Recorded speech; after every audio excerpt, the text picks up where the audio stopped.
welcome to this week's episode of Cooking to Coheed. As you can hear, there's no Coheed playing in the background, and that's because of a cease and desist order by Sony. So, at hashtag fuck Sony, make sure you let them know what you think of that whole maneuver. But this week we're going to be making a pan-seared pork chop in a blueberry reduction sauce. Now, anybody who likes pork knows that applesauce goes really well with pork. But seeing that we're going to have this blueberry reduction sauce, I figured what we're going to go ahead and do is let the pork marinate in some apple juice. So I've got 3 different packs of boneless pork ribs inside some apple juice here. We're going to go ahead, make sure that they're completely covered, put it in the fridge for about 3 hours. So once 3 hours is up, we'll come back and we'll show you where to go from there. Okay, so now that we're back and it's about 15 minutes before we're going to throw the pork on, you want to take your blueberries, put it in a bowl. Now you don't want to use metal because it'll actually end up taking the flavor of the metal. So you put the blueberries inside of the bowl and you actually just want to mash them down.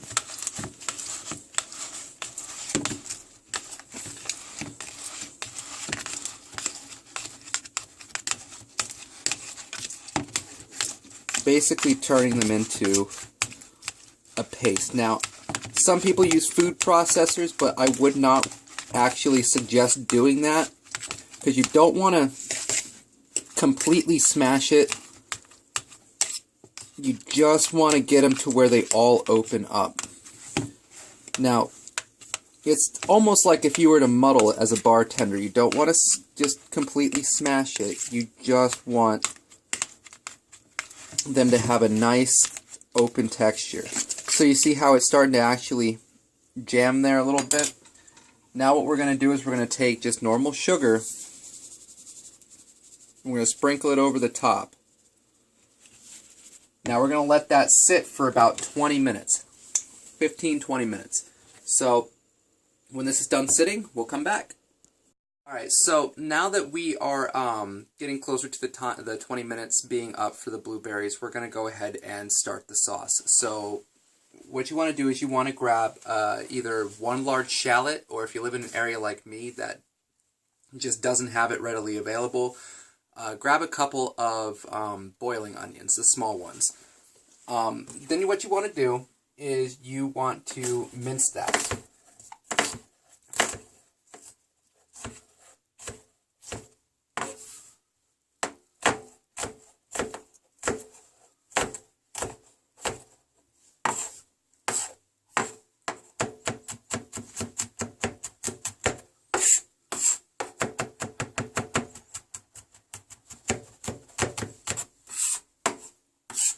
So once you have all 4 of your onions minced, which I cheated, I had some already done. You want to take vegetable oil or any basically non-flavored oil. Stay away from canola, peanut, that type. And you want to go ahead and just lightly coat your pan. Just make sure you get it all around. And what we're going to do is we're going to take our onions and we're going to cook these up until they're translucent. So once we can see through them, we'll be back. Now that our onions are starting to become a little translucent and actually starting to change color a little bit, what we want to do is get basically a travel size bottle of Grand Marnier and add the whole thing. Now, this is actually going to bring out the flavor of the blueberries. Citrus is great when it comes down to changing the flavor of a dish. Now, this is the part I tell you to be extremely cautious with, okay? Now, if you're on a range like I am where it's electric, be careful with this. You're probably not going to be able to see the flame, but this is called flaming. What you're doing is you're cooking off the entire amount of the alcohol. So see, now the flame has gone out and the alcohol content is gone. So what we're going to do then is we are going to take our blueberries and add this in. Give it a good stir. Mixing all this in together.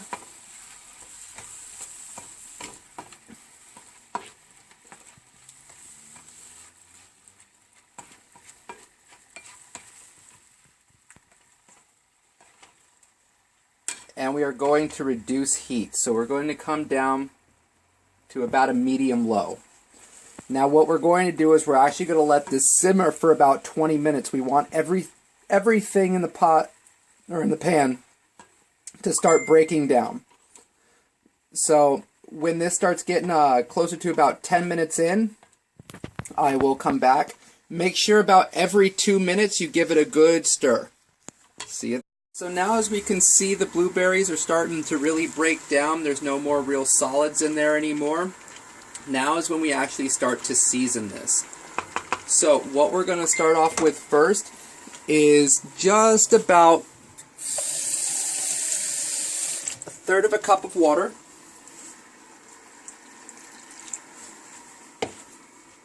A little bit of distilled white vinegar, about a capful. And then actually red wine vinegar as well. Now this, a little bit more generous too. About 2 capfuls. Now to get that really good savory flavor, you want to add oregano or thyme, whichever one you have in your kitchen. I happen to not have thyme right now, so oregano is a really good substitute. And then be very light with this, but you want to use a little bit of sage as well. I know it looked like I put a lot more in there, but actually my sage wasn't being cooperative. Then you're going to stir this around again. Make sure this thickens or mixes back up. And I'm actually going to move this to my back burner, because now it's time to start the pork. Now I'm making asparagus with this, so I'm going to go ahead and also turn my my water for my asparagus up, because I'm going to be steaming that.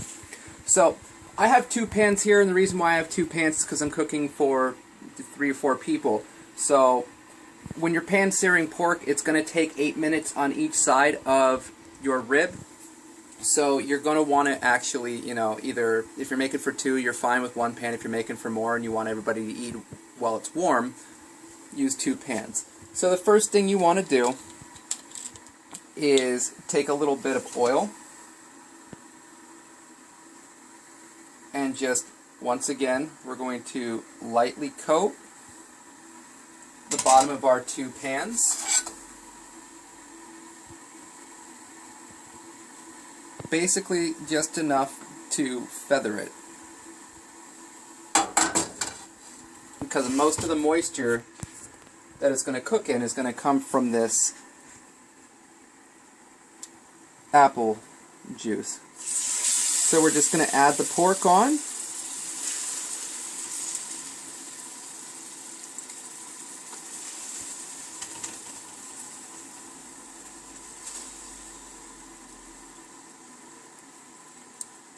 We have friends. And we're going to want to cook this on about a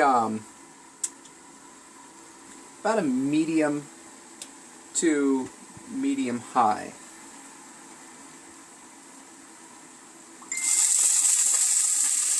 That's the sound I was looking for when I dropped it in.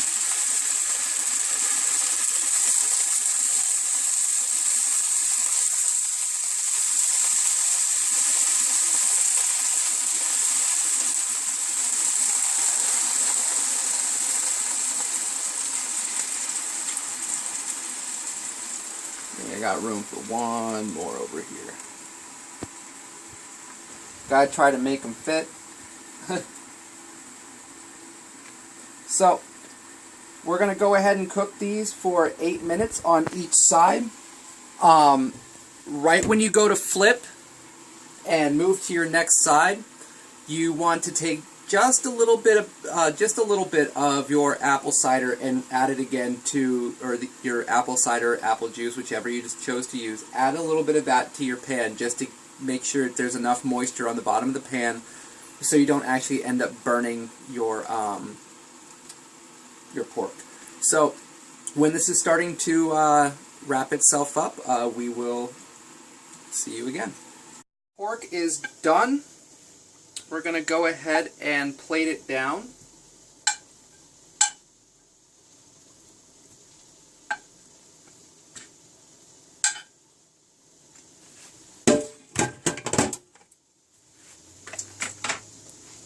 I'm over here cooking asparagus. It's been cooking for about 8 minutes because I got thicker stalks. As you can see, it's almost done. So while we top the pork, I'm going to let that finish up. So just with a spoon, go ahead and take your reduction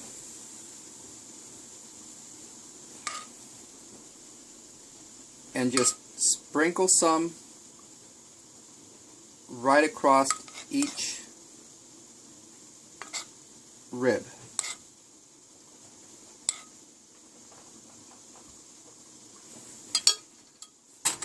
Now our asparagus should be done by now. So we're going to take some of the stalks out. Oh yeah, that's definitely done. Put those on the plate. And then for an added touch, we're going to take a little bit of fresh Parmesan and sprinkle that with it. And there you go, guys. This is our dish. We have fresh asparagus with Parmesan, and we have pork ribs, boneless, with a blueberry savory reduction sauce. I hope you guys enjoy. I want to give a shout out to Christy Elizondo, I'm sorry if I messed up your name, hon, for getting last week's challenge. There is not one this week, but what I am doing is I'm extending out to you guys suggestions for what to change the show's name to. So if you guys will go ahead and comment or message me either on the YouTube or personally to give me your suggestions, next week I will announce the winner, and I will see you then. Have a good week.